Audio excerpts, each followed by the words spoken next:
એક વખત વૃંદાવનમાં દુકાળ પડ્યો એટલે ગ્રામજનોએ વિચાર્યું કે આપણે ઇન્દ્રદેવની પૂજા અર્ચના કરીએ, એમના માટે હવન કરીએ એટલે એ પ્રસન્ન થાય અને આપણને વરસાદ આપે. ગામના લોકોએ હવનની તૈયારી કરવા માંડી.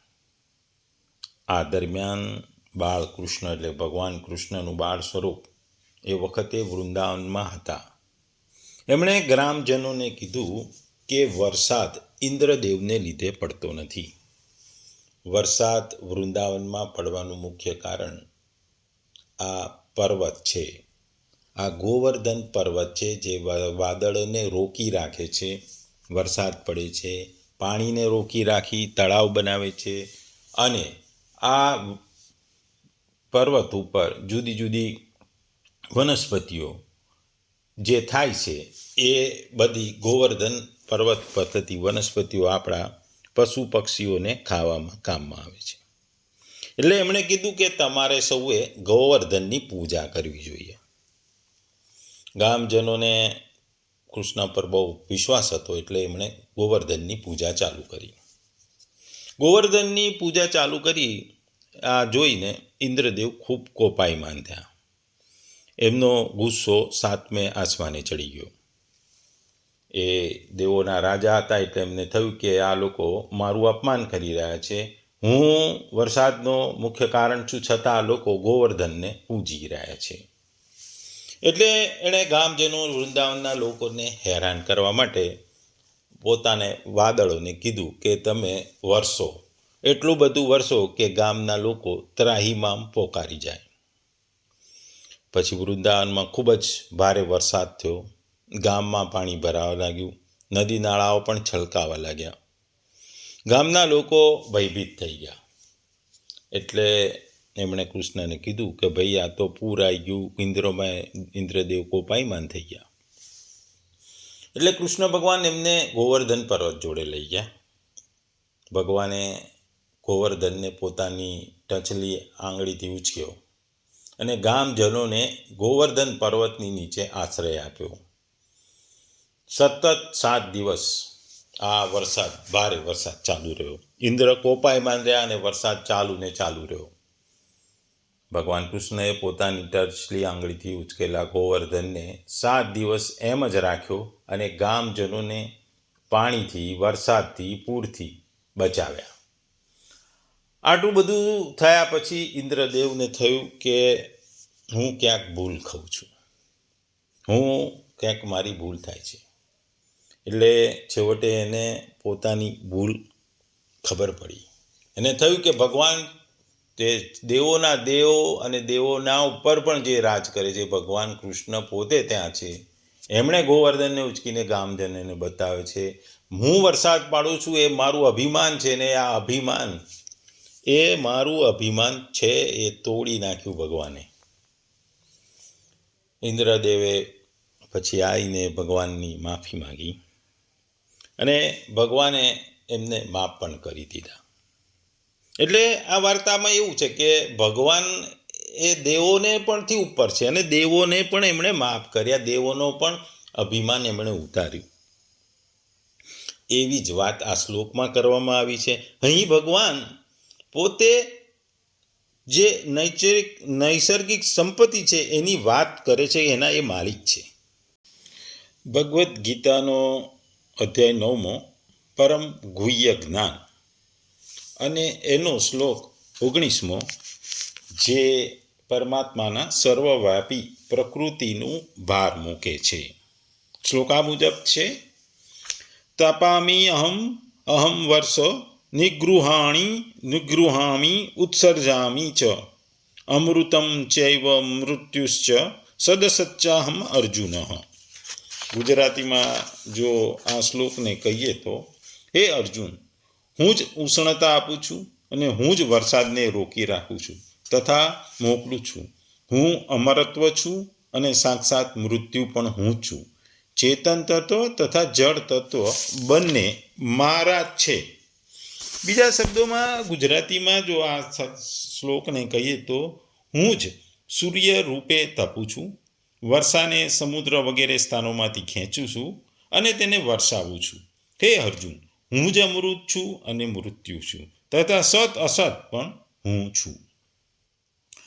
આ શ્લોકમાં જેમ આગલા શ્લોકમાં ભગવાને પોતાની મહત્વતા બતાવી હતી, 13માંથી 15મા શ્લોક સુધી ભગવાને પોતાના સગુણ, નિર્ગુણ અને વિરાટ રૂપની ઉપાસનાઓનું વર્ણન કર્યું હતું.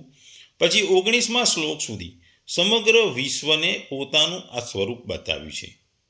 સમગ્ર જગત કે વિશ્વ એ મારું સ્વરૂપ હોવાને કારણે ઇન્દ્ર વગેરે દેવોની ઉપાસના પણ પ્રકારભેદે મારી જ ઉપાસના છે. પણ આમ નહીં માનનારા અને કર્મફળની આસક્તિ સાથે પૃથક પૃથક ભાવથી ઉપાસના કરનારાઓને મારી પ્રાપ્તિ થતી નથી, બલકે તેમને નાશવંત ફળ મળે છે. અહીં ભગવાને જે વસ્તુઓની વાત કરી છે એ બધા દ્વંદ્વ છે. એ બે વસ્તુઓ છે, સૂર્ય અને વરસાદ છે, અમૃત અને મૃત્યુ છે, અને સત અને અસત. આ ત્રણેય વસ્તુઓની વાત કરી છે. આ ત્રણેય એ પ્રાકૃતિક વસ્તુઓ છે. એ મનુષ્યની પોતાની નથી, એ ભગવાનની છે. અને ભગવાને આ શ્લોકમાં એમની મહત્વતા બતાવી છે. ભગવાન ભૌતિક અને આધ્યાત્મિક બંને અસ્તિત્વના સ્ત્રોત છે. તેઓ જીવન અને મૃત્યુ બંનેનું કારણ છે અને તે પોતાની વિવિધ શક્તિઓ દ્વારા સમગ્ર બ્રહ્માંડને ટકાવી રાખે છે.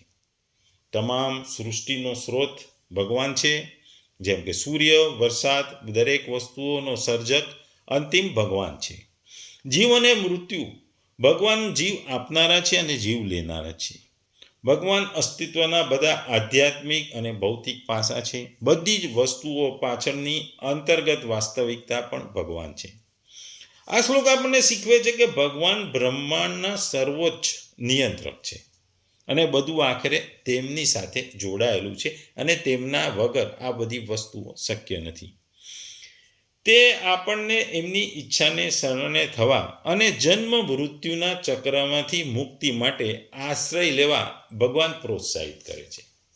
ભગવાનના શરણે જઈ ભગવાન મોક્ષ માટે આપણને પ્રેરણા આપે છે. એના માટે ભગવાન જ સર્વસ્વ છે એવું જુદા જુદા છેલ્લા 3 શ્લોકમાં ભગવાને કહ્યું. ખાસ કરીને ભગવાને અહીં કહ્યું છે કે હું જ સૂર્યના રૂપમાં તપું છું અને વર્ષાને આકર્ષું અને વરસાવું છું.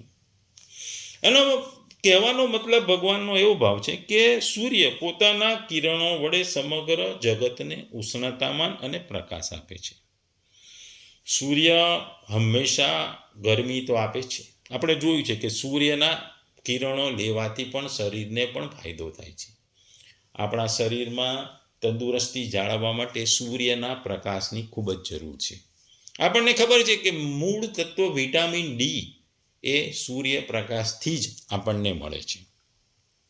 સૂર્ય કેટલાય વર્ષોથી, અબજો વર્ષોથી એક સરખો પ્રકાશ અને ઉષ્ણતા આપે છે. આપણે જોયું કે આપણે ત્યાં વીજળી ઉત્પન્ન કરવા માટે એટોમિક એનર્જી વાપરવામાં આવે છે. આ એટોમિક એનર્જી કેટલાય વર્ષો સુધી વાપરે ત્યારે આપણને કેટલી બધી વપરાય ત્યારે આપણે લાઇટ મળે છે, પ્રકાશ મળે છે. ભગવાનનો કહે છે કે જે સૂર્ય પ્રકાશ છે એ એક પ્રતિક્ષણ 10 લાખ ટન પાવર જે આપણે ઉર્જા ઉત્પન્ન કરીએ છીએ એટલો પ્રતિક્ષણ સૂર્ય આપે છે. એટલે સૂર્યની તપવાની અને ઉષ્ણતામાં આપવાની શક્તિ ખૂબ જ અસહ્ય છે. બીજું ગરમી ગણો કે તાપ ગણો, અગ્નિ ગણો. આ અગ્નિ આપણા શરીરને જરૂરી હોય છે. આપણા શરીરમાં જોઈએ છે જે જઠરાગ્નિ હોય છે, જે ભૂખ લાગતી હોય છે, એ જઠરાગ્નિ પણ એક પ્રકારની અગ્નિ છે. ઘણા પ્રકારની અગ્નિઓ છે. સૂર્યની અગ્નિ તો છે, પણ જઠરની પણ અગ્નિ છે. ઈચ્છાઓની અગ્નિ છે. કામાગ્નિ પણ એક ઈચ્છાઓની અગ્નિ છે. આ તમામ અગ્નિઓ ભગવાનને આધારિત છે. ભગવાને સૂર્ય રૂપે તપે છે એનું ઉદાહરણ આપે છે. પછી આગળ કહે છે કે વર્ષાને સમુદ્ર વગેરે સ્થાનોમાંથી ખેંચું છું. ભગવાન કહે છે કે સમુદ્ર વગેરે સ્થાનોથી જળ લઈ રોકીને મેઘમાં રૂપાંતરિત કરી લોક હિતાર્થે જળનું યોગ્ય રીતે વિતરણ કરે છે. આપણે જોયું કે સૂર્યનો પ્રકાશ થાય, સૂર્યનો પ્રકાશ પડે એટલે સમુદ્રના પાણીનું બાષ્પીભવન થાય. આ બાષ્પીભવન થાય એટલે એ વરાળ આકાશમાં જાય.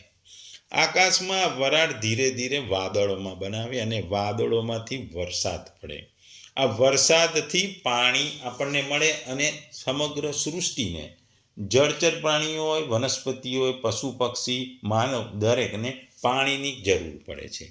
એટલે સૂર્ય અને સમુદ્ર બંને ભગવાનથી જ અસ્તિત્વ છે, ભગવાનના જ સ્ત્રોત છે. એના વગર આપણું જીવન અસ્તિત્વમાં નથી, એ આપણે જાણીએ છીએ. એટલે ભગવાન અહીં પોતાની મહત્વતા બતાવે છે. સૃષ્ટિના એ સ્ત્રોત છે, સૃષ્ટિના પાલનહાર છે, એ સર્વવ્યાપી છે, સ્વાભાવિક છે કે સર્વવ્યાપી છે. સારું ખરાબ દરેક વસ્તુ ભગવાનથી થાય છે. ભગવાન આ દરેક વસ્તુનો સ્ત્રોત છે. આગળ ભગવાન કહે છે અમૃત અને મૃત્યુ.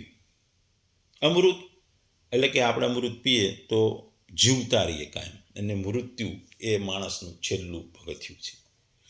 મૃત્યુ વખતે આપણે મોક્ષની આશા રાખીએ છીએ, અથવા બીજી આશા હોય કે મૃત્યુ મળે તો મોક્ષ મળે, અથવા આખી જિંદગી અમૃત પી લઈએ તો આખી જિંદગી જીવન નીકળી જાય.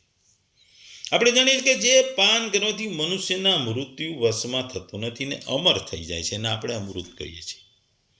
દેવલોકના જે અમૃત વિશે કહેવામાં આવે છે તે અમૃતના પાનથી, જો કે મૃત્યુ લોકોના જીવોની જેમ દેવતાનું મરણ થતું નથી, પણ તેમનું મૃત્યુ સાવ જુદું અને વિલક્ષણ થાય છે. પણ તે અમૃતના પાનથી નાશ થતો